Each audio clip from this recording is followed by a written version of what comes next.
What if you could move money into a Roth without taking the full tax hit most people expect? Because your real estate investment is generating deductions at the exact same time.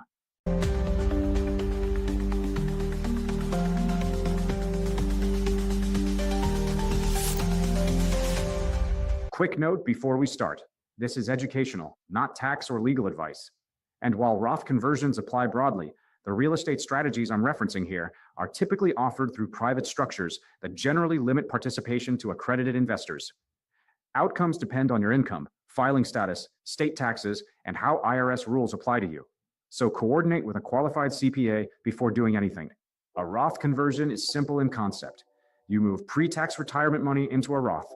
You pay ordinary income tax today, and then the Roth can potentially grow and be withdrawn tax-free later, if you follow the rules. The pain point is the toll booth. The amount you convert generally adds to taxable income in that year. So most people either never convert, or they do tiny conversions and hope it helps. But some investors use a different approach. They plan conversions during years when they may have unusually high deductions from real estate, if those deductions are actually usable in their situation. One key rule: there's no income limit on Roth conversions. That means you can choose the timing and the amount you convert each year. And timing is where the multifamily J-curve comes in. In value-add multifamily, returns often follow a J-curve. Early on, cash flow can be lower because capital is going into renovations, operational improvements, and repositioning.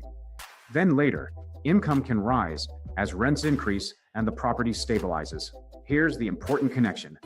Those early years can also be the years when depreciation-related deductions may be heavier, depending on the deal, timing, and structure. At a high level, a cost segregation study can identify components of a property that may be depreciated over shorter lives, often 5, 7, or 15 years, rather than the longer building schedule. That can front-load deductions into earlier years. Bonus depreciation rules have also changed over time and may change again. Whether you can accelerate depreciation depends on current law, the type of property, and when assets are placed in service. So this is exactly where a CPA models scenarios rather than guessing. Combine these concepts, and you can sometimes see larger deduction years early in the hold, right when that J-curve is still in the dip phase. Here's the educational idea. A conversion increases taxable income. But if, in the same year, your real estate activity is producing deductions you can actually use, those deductions may reduce the net tax impact of the conversion.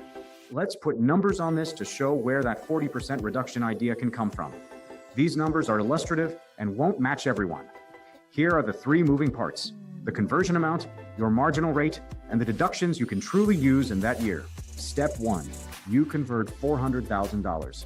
If your combined marginal impact is about 32%, the rough tax impact could be $400,000 times 0.32 equals $128,000.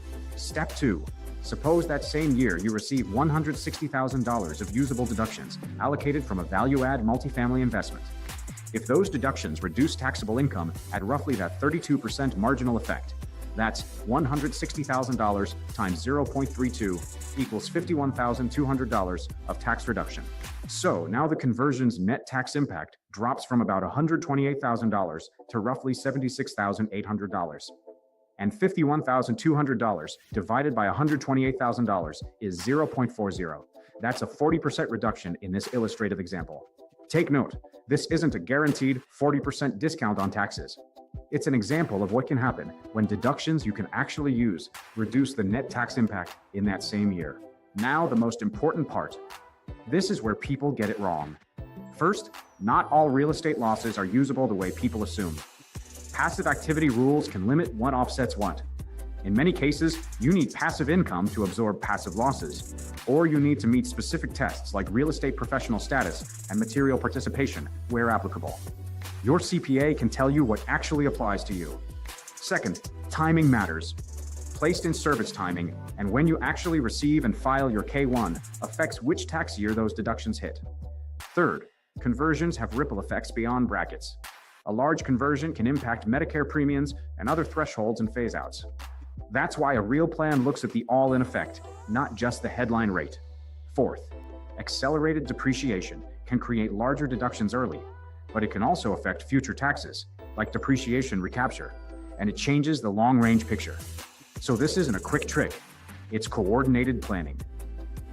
In my experience, this conversation is most relevant for accredited investors who have meaningful pre-tax retirement assets, are allocating to value-add multifamily, and want a CPA-backed plan that coordinates deductions with conversion timing.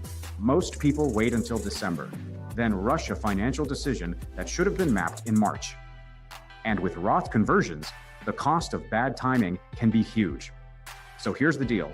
This is specifically for accredited investors who are using or considering value-add multifamily.